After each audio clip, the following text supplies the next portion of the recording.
अचानक गाड़ी रुक गई। काजल के पिता के चेहरे पर शिकन आ गई। इंजन ने एक अजीब सी आवाज की और फिर सन्नाटा छा गया। वे फंस गए थे। उसके पिता ने गाड़ी दोबारा स्टार्ट करने की कोशिश की। कुछ नहीं हुआ। वह इंजन चेक करने के लिए बाहर निकले। जंगल अब अंधारा हो गया था। पेड़ लंबी परछाई डाल रहे थे। काजल डर गई। उसने अपनी मां को कसकर गले लगा लिया। रोहन जाग गया। वह भी डरा हुआ लग रहा था। उनके पिता वापस गाड़ी में आ गए। वह चिंतित लग रहे थे। उन्होंने कहा कि उन्हें मदद के लिए इंतजार करना होगा। समय धीरे धीरे बीत रहा था। पत्तियों की हर सरसराहट से काजल चौंक जाती थी। उसकी मां ने उसे दिलासा देने की कोशिश की। उसने कहा कि सब ठीक हो जाएगा, लेकिन उसकी मां की आवाज भी डरी हुई लग रही थी। रात बहुत अंधेरी थी। जंगल मानो उन पर हावी हो रहा था। अजीबोगरीब आवाजें हवा में भर गईं। काजल को लगा कि उसने फुसफुसाते हुए सुना। उसका भाई पेड़ों की ओर इशारा कर रहा था। उसने कहा कि उसने कुछ हिलते हुए देखा। काजल के पिता ने मदद के लिए फोन करने की कोशिश की, लेकिन कोई सिग्नल नहीं था। उसने पैदल ही मदद ढूंढने का फैसला किया।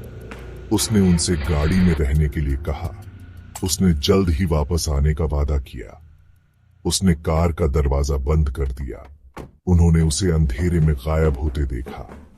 काजल और उसकी मां ने एक दूसरे को पकड़ लिया। वे बहुत अकेला महसूस कर रहे थे। रोहन रोने लगा। उसे अपने पिता चाहिए थे।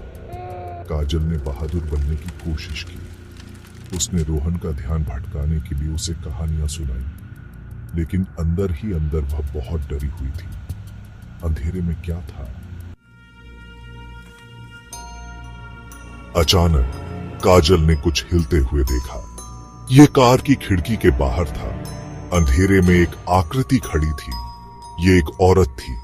उसने सफेद कपड़े पहने थे। उसके बाल लंबे और काले थे। औरत करीब आ गई। काजल ने अपनी सांस रोक ली। वह अब औरत का चेहरा देख सकती थी। यह सफेद और पीला था, और यह खाली था। कोई आंखें नहीं थी, कोई नाक नहीं, कोई मुंह नहीं, बस चिकनी सफेद त्वचा।